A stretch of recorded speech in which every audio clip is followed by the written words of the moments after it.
everyone. Welcome back to the Winner's Circle. I'm Derrick, and with me, you might see on the screen right here, we have Emmett Blois from BBCAN. I know it's been a while since you've heard from us. Cody's out doing a special project right now. I've been working on my other project, which is obviously Crime Weekly, but also Criminal Coffee. So I'll put a link for that in the bottom. Came out with my own coffee company. I won't bore you with the details here, but if you like coffee and you like true crime, you should check it out. Emmett, what's going on, brother? Long time no see. It's been a couple weeks since you've been on the Winner's Circle, so you're already back. Yeah, back and happy to, share what, just to recap the BBCAN season, it's because it's over now. And just a quick question. You watch the finale, I take it? Of course. Yeah, absolutely. And were you surprised? I wasn't. I was surprised that Josh was willing to take Kevin, but I think it kind of goes back to my season where everyone was very surprised that Cody took me. But as you can attest to, when you're in there, it's completely different. You don't know what the other person is doing other than what you've experienced yourself. You don't see the three-dimensional element of their game and how deep it really goes. I thought Josh had a really strong ending to the season, but unfortunately, Kevin just socially had a way better game. Strategically, he was making moves. He had good jury management. And unfortunately for Josh, he didn't find that out until, after it was already too late. Yeah, I was surprised that how much the jury loved Kevin, because Kevin was, realistically responsible for the majority of their evictions, and they were a bit of a bitter jury. So I was surprised all the hate went to Josh, but it was a good finale. Kevin did that old classic move where when you tell everyone what you did at the end, his last final speech that he gave there was awesome, but he did that old classic move where you basically compliment everyone. Listen, I voted you out, but only because you were better than I was. Who cares if you say that right now? They're in the jury. They can't beat you anyway. So it's just like, I couldn't beat you. You were a better player than me. That's why you're out. So it kind of like validates them as a player where they're like, yeah, you're right. I would have beat you if I was there. But thank you for the compliment. I'm going to give you my vote now. Yeah, it fucking worked. Josh only got one vote. And he smoked him. It was only it was Betty. I think overall Kevin was a much better player, but I do think Josh, I thought the votes would have been a little closer because, he did kind of beast it out there in the end. I think Josh kind of won out a lot, was responsible for a lot of evictions later on in the game, but just the jury management, man, comes down to jury management. People got to like it because, you can play a perfect game. It was my season. Play a perfect game, but if people don't like you, they're not going to vote for you. No, it was my season all over again. My season played out almost exactly this way with Josh being Cody and me being Kevin, where near the end Cody was just crushing competitions. He won the final veto, he won part 1 of the HOH, then he won part 3. Like, he just came on strong. And if you would have just, take into consideration the last half of the season or even the last quarter of the season, it's all Cody. But that jury management, how you're making people feel, the relationships you're establishing, and then the ability to articulate what you did in that jury speech where they're asking you questions. How do you handle them? Josh did not have very good answers. He really didn't. And I do think people kind of went in there, especially with this jury, knowing who they were going to vote for, but Kevin just put all of their reservations at ease with how much he crushed Josh in those final speeches. He was very certain. You could tell he had dreamt about that moment for years, and he was ready with those answers. He was ready with that final speech where Josh was kind of like, wow, this kid played a completely different game than I understood. Yeah, and again, I think we're, from us sitting out here and watching, and again, as well as I do, being in the house is totally different. Josh just didn't know what was going on behind the scenes at all. And I think looking back and watching it, if he had known, would he have taken Betty? What do you think? Yeah, because I don't think he would have beat Betty either. I don't think he would have beat Betty either. That's a good question. I don't know. I don't know. I mean, he had a pretty strong. He obviously Betty had a way. Kevin had a way better game than Betty, and he was able to articulate that. I actually think Josh wins if he takes Betty. I think he gets the jury votes. Yeah, I mean, I don't know think she he was gets liked. Yeah. Like there is, I don't fully understand it, like I didn't fully understand all the hate for Josh, Yeah, there but was a lot. there was a lot for some reason. He was very disliked when it came down to handing out, winner votes. So I didn't see him getting it against Betty either, but when he decided to take uh, Kevin, I was just like, wow, he's definitely not going to win now. I was a No. little shocked, but I also felt like in my season I was sitting there and Gary cut me to take Jill, which he wasn't going to beat me. Was going to beat Jill, but that was because our jury was bitter as well. Everyone hated Jill. There was a lot of jury hate for her. Even though Gary had already been evicted, and didn't really do a whole lot, but people hated Jill so much that they would they would they would rather not vote than give a vote to her. But yeah, I don't Well, know. thank God I for was I that. What was was that? That one person that vote who voted wrong on your season? Somebody literally cast the vote for the wrong person. and it was the first. Because the whole season long, you're voting for who you want to lose, right? You go into you go into the diary room, and I want this person out of the house, right? So she has this mentality going Mm-hmm. into the finale, and be like, I don't want this person to win, and then puts Jill's name down, but ultimately ends up winning Jill the game, which is kind of funny. Anybody who doesn't know BBCAN, because I know there's a lot of people on here who don't know Big Brother Canada. What was that jury member's name? I'm sorry, I should know her name. I don't remember it. Topaz, yeah, Topaz Brady. Topaz. What Emmett's saying actually happened. It was a very close vote.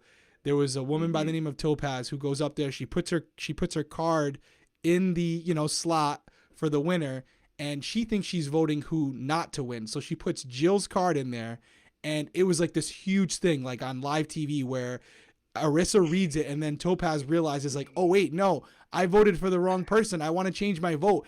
And Arissa's like, sorry, you can't. And Topaz literally gets out of her seat, walks up to Arissa's like begging on on live TV to change her vote. And the worst part about it is what Emmett just said. Literally, Jill won by one vote. Like Gary would have Yeah. won if it wasn't for that mishap. So it's like it's all-time television, not like US television, like all-time international television. If you haven't seen it, look up BBCAN 1, Topaz vote, whatever. It'll pop right up. That's how I saw it. And Yeah. and it was unbelievable. And then I had to go back and watch the whole season. That's where I saw your season. I was like, dude, if this is what the finale was like, I got to watch the season. And your season was very good. But that moment in and of itself, like instant BBCAN classic. Yeah, it was crazy too. Because actually, when I got out, I was sitting in the jury members waiting for everyone to vote, and I looked back, and Andrew from my season, I knew he would vote for Jill. He just kind of shook his head at me, and I was like, "What?" I walked to the house being like, "All right, Gary, like I'm gone, but you're not. There's no way these people are going to vote for you to win because you've already been evicted. You haven't done fuck all." So, and then he looked at me and he just shook his head. And right then I knew. I looked at Peter, and Peter wouldn't even look at me in the eye.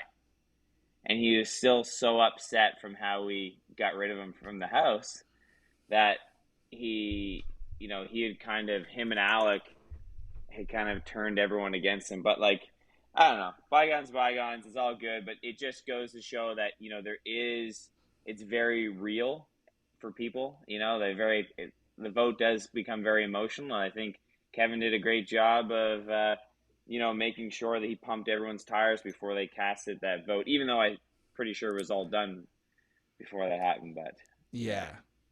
He had it. He had it in his bag, and it's been a little while since the finale, so we're not going to recap the whole thing. But as someone who I consider one of the best players to ever play BBCAN, where do you have Kevin? I know some of the things that are out there right now. They're saying he's he's potentially the best player to ever play BBCAN, hands down. So where do you lie on that? And you can be Switzerland if you want, but where do you rank him amongst the best players of all time when it comes to BBCAN, Big Brother, big BBCAN history? Yeah, I think he's definitely up there. Is he number one? I don't, probably not number one. I don't think he's the most well-rounded, but I think that he is one of those people in the house that he did a lot of damage with his words. He didn't have to do a whole lot. And for someone who can do as much damage as he did without physically doing anything, that is someone who is a great player. So for me, he's definitely up there. Can he go in and do it again? I think going back again, he'd have to be a little more physical because everything came out of his mouth next time around. Everyone would be like, oh, this guy's full of shit. I do think Ken is one of the best just because he did so much damage with his words. But I think he was also in there with house guests that I don't know. It was a different breed of house guests this year. They were all so concerned with getting each other out. There was no teamwork. You know what I mean? So he was in an environment where everyone was versus everyone. So he was able to make a lot of small communications with people that didn't go to anyone else. No one ever connected the dots and was like, because there was no big teams that were like collaborating together. And I think that really kind of helped him. But another thing too, is like, and you can probably attest to this, when people come and talk to me, I don't care what it's about. It could be asking me what I'm having for breakfast. The first thing that comes to my mind is, what does this person get out of this conversation? Yeah.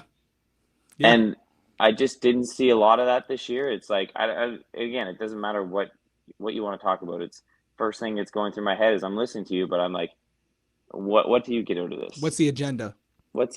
You know what I mean? Like, we can have a conversation, but at the same time, it's like, and I think if people had stopped and thought about this when Kevin was having conversations with him, it's like, oh, what is Kevin getting out of this? What is Kevin getting out of this? And then I think they could have sat back and was like, oh, like, I see what he's doing. You know what I mean? He's talking about this person and he's, highlighting it and he's trying to get me to talk about them. So he must want something. He must want them to go. You know what I mean? There just wasn't a lot of that, but I just think he played a phenomenal game. I think he was great, and he'll be one of the best for sure for a long, long time. I agree. I completely agree. And I'll even say that when you start like the metric and the measurement of like the competition he played against, it's such a slippery slope because a lot of these times it's their first, their players, it's their first time. That happened a lot on my season too, where everyone's like, oh, well, the competition on your season wasn't that great. It's like, ultimately, every season of Big Brother is different. You could judge it however you want to judge it. But as far as putting his season in a vacuum, where all of those players were the first time being in there and them all having an equal shot, right? Like, if to be fair, Kevin at the beginning of the season, I did not expect him to go far. I was like, he's on the outside of like him and like, he's like with the nobodies. He's like 2 of 3 people and he got these 2 big alliances and he's on his way out. And he just completely turned it around. He kept looking for those cracks. He kept working different sides of the aisle. He kept working Marty, who was kind of in with people. And he slowly progressed where he just chipped away at people. And every week it was always about, how do I keep taking out one side or the other to make them weaker so they're not looking at me? And he just methodically did that all season. So there's a lot of credit to it. And I do think he's one of the best to ever play. But just like many other players that were very good their first time around, I think it's a challenge for someone like him who can't just go in there and win every competition. Like someone like Cody, someone like yourself, you can dictate your length in the game a little bit longer because you have an ability to win every competition.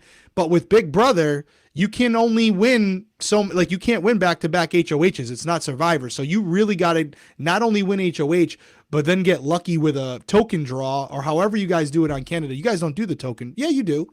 You do. Yeah, they draw. You draw. So it's like, it's just pure luck at that point. So I do think you would have a challenge though, because, for the same reasons I would, like going back in there, nobody's going to trust a word he has to say, but I definitely think he's up there as one of the greats.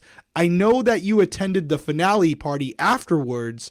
There were some alumni there. It seems like it was a really good time. It's kind of COVID's letting up in Canada a little bit, so you guys could get out. How was it? What was it like out there without sharing any the behind the scenes stuff that goes on with these reality events? How was it for you? How was it with everybody else? How were the new house guests now that they've been exposed and brought back to society and they get to hear what everyone thinks about them?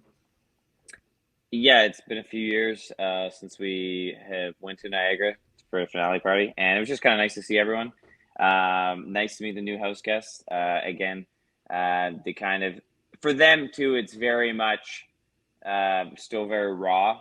So just little quick hellos and quick little chat about how their experience was, and maybe just like a little tidbit of advice going forward. And you know, I was really, it was just nice to kind of catch up for me, like a lot of old faces that I hadn't seen in a long time.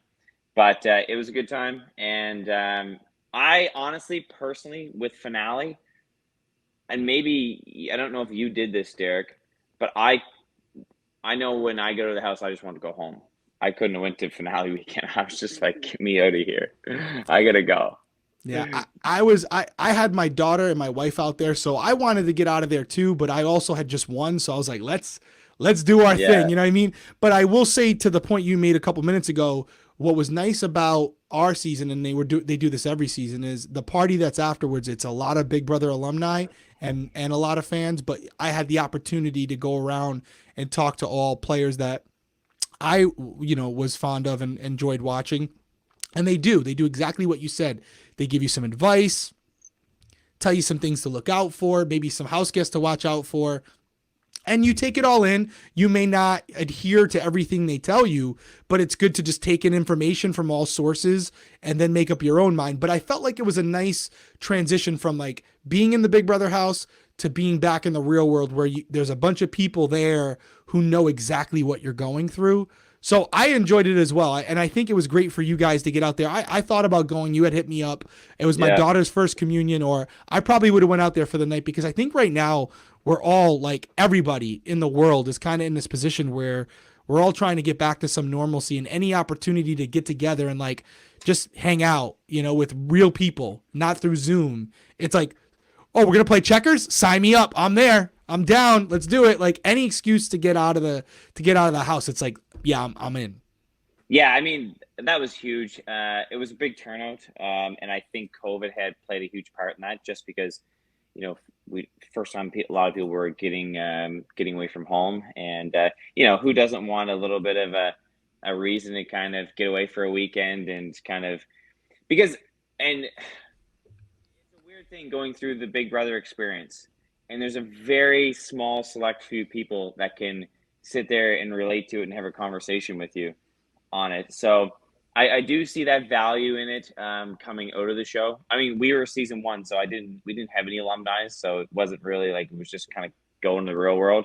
I had Dan was actually, he came into our house that year, Yep. so I was chatting with him because we had like a wrap party, everything, and he kind of gave me some advice and helped me out after the show, which was really great. And then, but yeah, I do definitely see the value of it. And you can kind of see, I think, seeing them on Friday versus a couple days later, they were when the very, very raw, relaxed. Mm-hmm. It was very Yeah, man. intense on Friday, and then when I was leaving, it was a lot more relaxed and chilled. So Yeah, it's a good transition. Well, you kind of yeah, gave me a nice segue there to the final thing I wanted to talk to you about, because you and I have talked about it quickly just over the phone. But as you mentioned, you're season one, and we just finished season 10, and Kevin is now considered one of the greats to play. You have Dean, you have a lot of great players that have now come out of the Big Brother Can universe. And I personally have been hearing some rumblings about All-Stars, and I know 99.9% of it's rumors, but I'll just say, yeah, from an outside spectator looking in, Big Brother US did it after season 6, and they had enough people, and it was Big Brother 7 was one of the best seasons we have ever had. So, you definitely have enough players now to fill a legitimate Big Brother All-Stars. Do you agree? Do you not agree? And if you do agree, do you think you have enough players to make it interesting? I think we're at the point now where we've seen a lot of different players and people that you would, diehard, like huge fan players, fan favorites. I think there's enough of them that you could pack a house and you could make one hell of an all-star season. Will it be next year? I don't know. I did hear a few things, you know what I mean? That Always do. yeah, it's just rumors, but that seems like it's every year. So, Yep. will it be next year? I don't know. I You can't. If not now, when? And you know what would be great about it, Arissa, if you're watching, because I know you're big on social and you check this stuff out. Arissa, I know you got some yank. I know you're an EP. You guys are probably going to be having your first season post-COVID where you're going to have live audiences. Pay a little bit more money for the house guest. Get 16 just like guaranteed W's in there and let them go at it. They don't all have to be great players. You can get like players that just bring great TV. Pack that house with, like Emmett was saying, with 16 just absolute must-sees. And for season 11, let it be BBCAN All-Stars. I don't. It's a you cannot miss with that. You can't miss. I mean, it's. I don't think I have any problem filling the house. You think you'd get players to go? You think, because that is a problem we have in the U.S. where they all want more money or whatever. Like, do you think there's enough BBCAN players that would go? Oh, for sure. Are you going to get everyone that you want? It's hard to say. We are getting older. Yeah. Life is changing. Where Big Brother was once an option, maybe it's not. Maybe someone is having kids, and the baby's just born. They just can't leave, or maybe someone's just got a brand new job or whatever it may be. So I think the longer you wait, you kind of close the door on some, but as I said, every year there's 15, 16 new house guests. There's some few greats that emerge from each season, but we've had enough seasons now that we've got some big names in Canada. You do. And you got some great players. Yeah, and I think you could put enough people in there that even if some of the best ones couldn't make it, you would still have a pretty dynamite season. Yeah, I mean, I was thinking about it ever since we had the episode with Cody and Bruno, because we were throwing out some of the players that we would, go to head in the US. And I think about like a strategist like Kevin Martin against Kevin Jacobs. And then I think about you against someone like a Zach, who Bruno mentioned, like those are two absolute studs, like in a competition. Who's going to come out with that win? And I think about Ika and Jill and who I just forgot her name. Draw a blank here. Netta, thank you. You can almost tell, by the way, Netta, seeing her back again, the social player that she is. There's just some really good players that it would come down to if you can get them. But I will say the advantage that Big Brother Canada has is the fact that you guys are already doing a shorter season. You're doing 70 days. So you could pack it and do like 60 days and probably entice more people to go. Because I'll tell you, that was a big turn off for me. It's like, oh, they want you to go for 100 days with 2 kids. It's not possible. For almost anyone with a kid, it's impossible. So it's very difficult to do, but you guys have shorter seasons in general. Let me write out, would you do it? I mean, I think you're an all-star, hands down. You are one of my better friends, so I'm biased as shit. I get that. But I've seen your season. I've seen the other seasons. I'd put you up against anybody in competition. So you're definitely, in my eyes, like 100% an all-star. And they've already kind of proven that with having you back multiple times.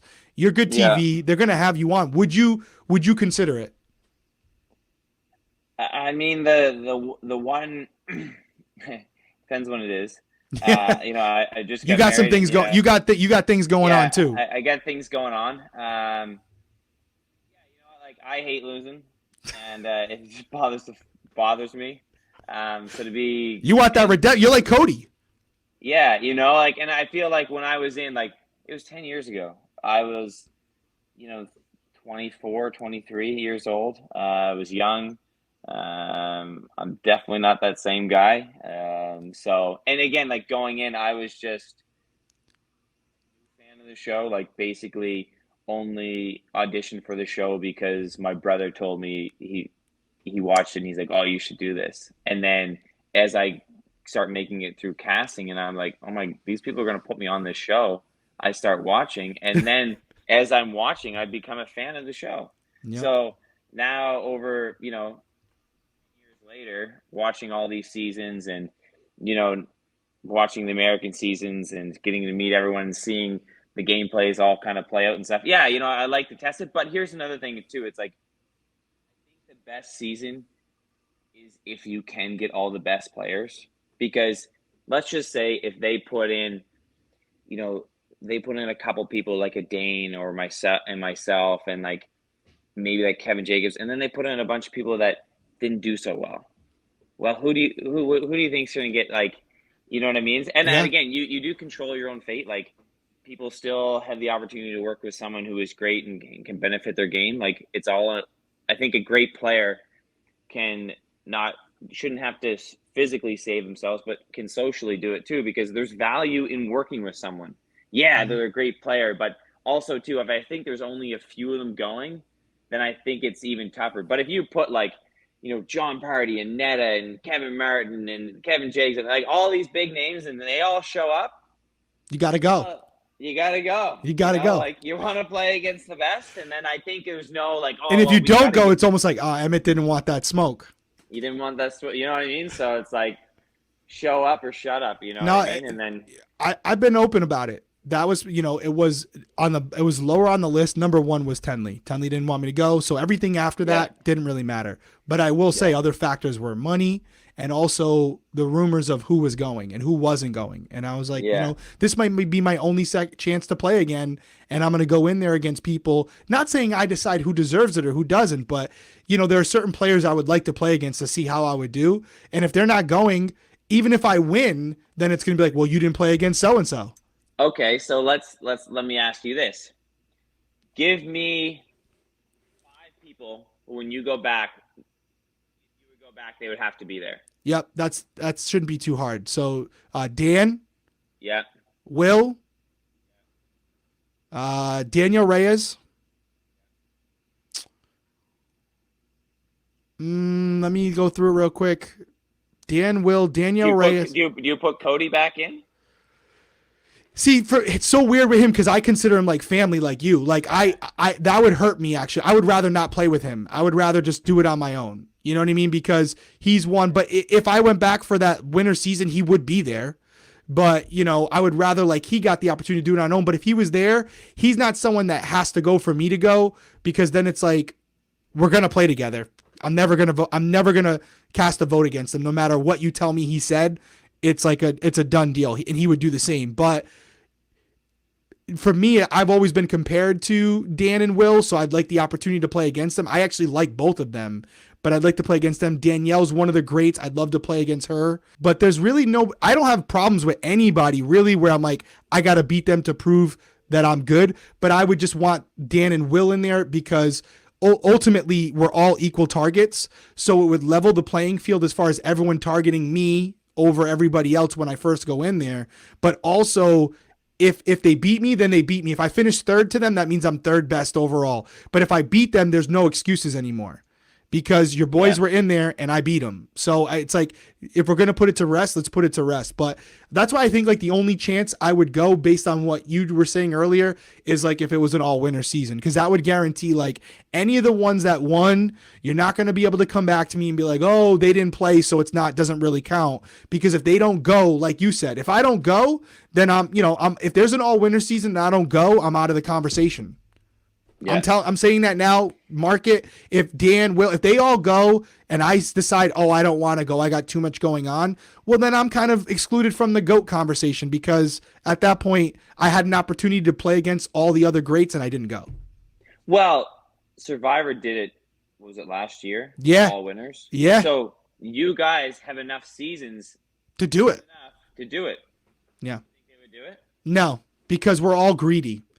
We're all greedy. That's number one. And then even a bigger reason is Dan, 2 kids. Will, 2 kids. Danielle, I don't want to get into her personal business, but like she's in a relationship. She has a very, very important job out on the West Coast. I talk to her all the time. There's a lot of other people like Rachel Riley, kids.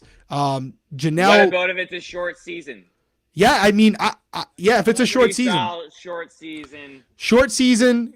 A lot of money to win, like $1 million minimum, a good guaranteed to go, no matter what, and a shortened season with my kid's blessing, I would go. Saying like 45 days, for like a month and a half, I would go. And How long is the celebrity season?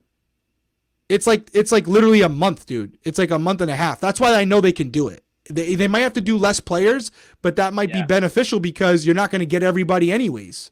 So you can do less players and have a shorter season, and I think that'd be cool. But they want to get as long of a season as they can for as cheap as possible, and I don't hate them for that. But they can get a bunch of people who would do it for a pack of Snickers, and they'll stay in there for 200 days because they don't realize what they're signing up for. But I would definitely do it again, although the reason why I don't talk about it a lot is I really don't see them doing it, especially with the All-Stars they just had. Like, obviously worked out great for me. My best friend won, but I don't think the ratings were that great. The reaction to the cast that was picked wasn't that great. They paid a lot of money to the players that did go, didn't really get their return on investment. So I think they're probably like, F that. We're doing all new players from now on. But I mean, it's kind of like a chain reaction, right? If you put a lot of money out, first off, if you don't get the players you want, you call it an all-star season. Like, to me, I mean, as soon as I found out that there was a guy on there that got voted out first, and you put him on an all-star season, I was just like, this is an all-star season. That's what a lot of people say. I'm just like, it's a joke. That's what a lot of people were saying, and I agree with that. And I have no problem with that, David Alexander. No problem at all with him. But it wasn't like a second chance season. It was an all-star season. He was not an all-star on his first season. So I couldn't call it an all-star season and have someone on there that didn't even make jury. Yeah, didn't make it past the first week. Like, there should be a certain criteria. Yeah, I didn't get that one. And I think that's where everyone was like, all right, I'm a bit checked out here. Yeah, I didn't get it either. There was, but I do think they were having a little bit of an issue filling out spots. There were some people who tapped out because of COVID. They got, disqualified. There were some better players like Josh Martinez, Casey Clark, like good winners that were supposed to be in this. So that's like a huge hit because Josh would have been great TV, hands down. Casey Clark is, in my opinion, the best female player to ever play Big Brother on both Canada, US. I haven't seen a girl better than her. I haven't. I think she would beat a lot of the guys. She is an absolute animal, and she proved it on the challenge. She's just a beast. So her not being there, like, those things completely changed the dynamic of the game and who was there. But we'll see. I do think, because we're talking about Canada, way more of a chance to see BBCAN All-Stars than another. We've already had 2 All-Stars.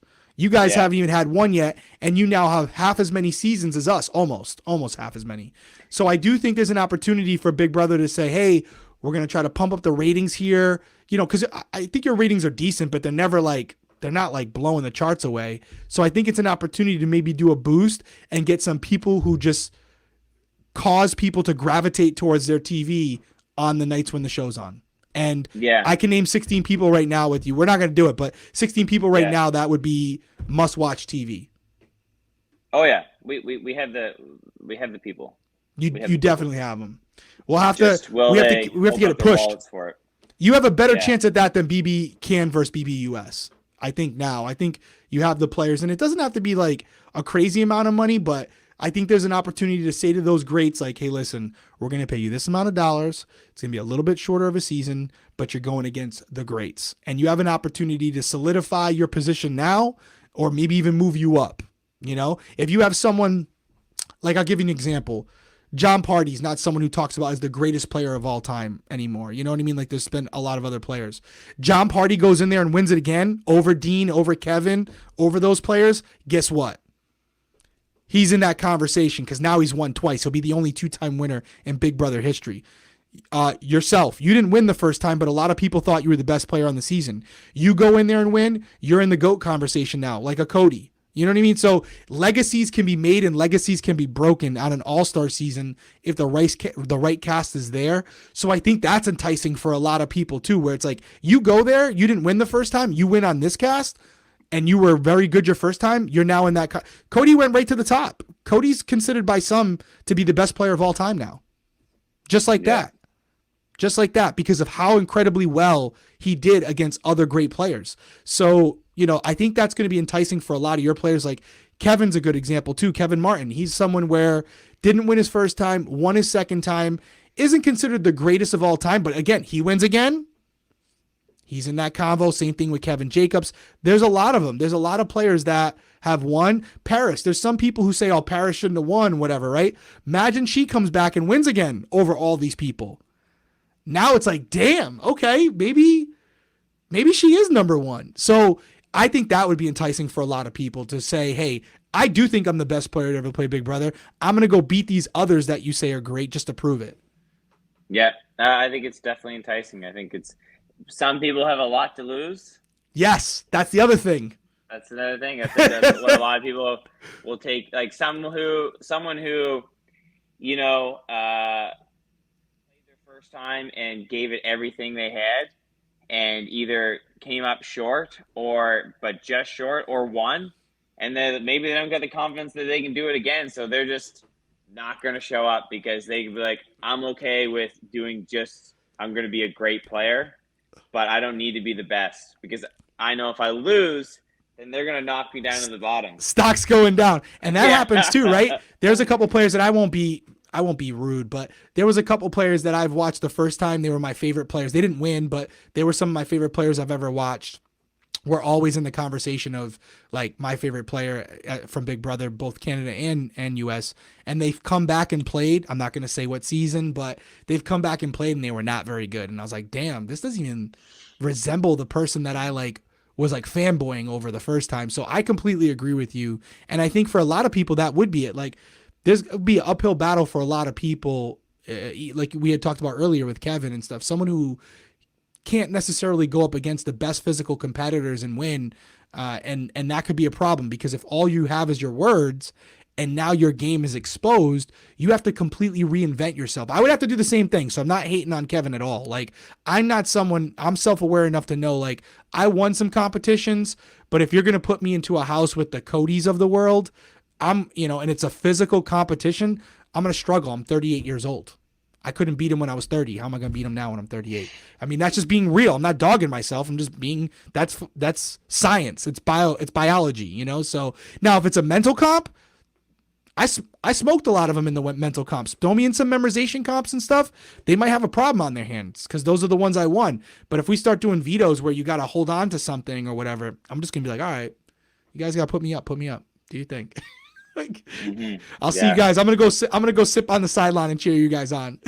Yeah, no, it's interesting. I think everyone in some aspect will have to reinvent themselves a little bit, right? But again, I think a week in the house and everyone falls back in their old ways and they are who they are. It's true. And now you have all these dynamics, right? Like you have people like John and Netta who dated and they're, I don't know how cool they are now, but you have that dynamic. You and Jill dated, very serious relationship after Big Brother.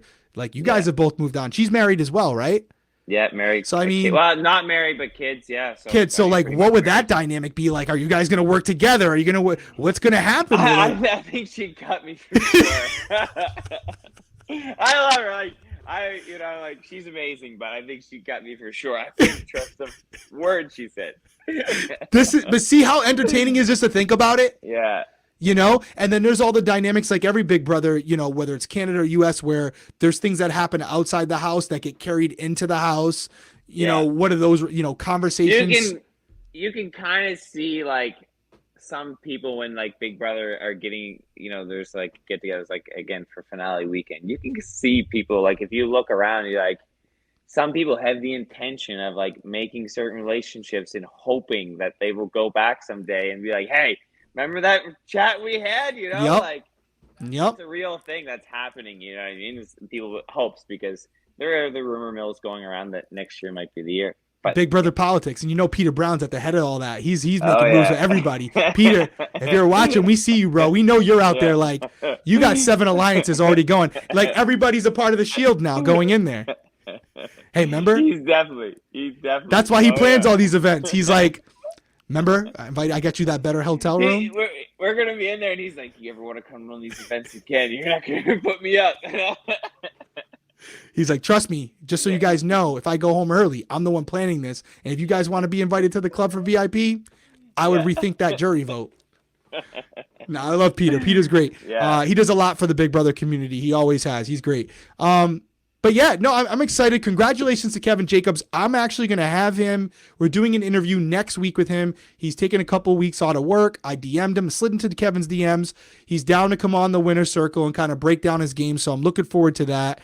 Definitely get his opinion on All-Stars. Would he come back? All those things. I know he just got out of the house, but it'll be interesting to hear what he has to say about the game now that he's had a few weeks to kind of digest it and hear what's being said about him and how he's processed his win and what he thinks of his game. Does he think he played as well as a lot of others think he played? It'd be really interesting to hear from him. Yeah, I think he executed, pretty well. He talked a big game in the beginning, and I think if he looks back, he kind of followed through with it. So yeah, I think if he looks back, I don't think he'd have anything to be like, I wish I did this or I wish I did that. I think he did really well. So yeah, it'll be a fun chat. I'll be tuned in to watch that. For sure. He'll kill it. And where can people find you, Emmett? I know you got Instagram. I know you got Twitter. Where can they find you? What's your handles? Yeah, just my first and last name, Emmett Blois, on Twitter and Instagram. So go check him out. BLOIS, right? BLOIS. You got it, buddy. Yeah, check it out. EMMETT. Yep, Emmett, not with the I. 2 T's. That's right. Yes, check him out. And you definitely got to go watch that clip I told you guys about earlier, because the best part is you got Emmett in the background. I believe you had your cowboy hat on, and you're like the biggest ass ever, because you're like, yeah, don't let him change that vote. Woo! You were like the biggest, like you were that guy where you were just like, loved it. Like that, like Topaz's life was ruined in that moment. Gary was about to lose, and you're like, that away. You're like, nope, can't change it. It's locked in. You were in the background the whole time. It was amazing. Yeah, I was younger then. That was a day. Listen, Emmett, we appreciate you joining us here in the Winner's Circle. Guys, appreciate you joining us here on the Winner's Circle. Make sure you're subscribed. Make sure your notifications are turned on. If you're a BBCAN fan, we're going to have Kevin Jacobs sometime next week. I'll try to get that audio and video out right away. Cody should be back pretty soon. Well, can't say too much, but he will be back. He's still alive. He's doing well. And then also, don't forget, we still have Big Brother 24 coming up. They're doing the casting right now. Tiffany is going to be back with us for that season. We got some plans with her. So make sure, again, you're liking, commenting, subscribing. It really helps the channel. We appreciate you guys joining us here on the Winner's Circle. We will see you next week.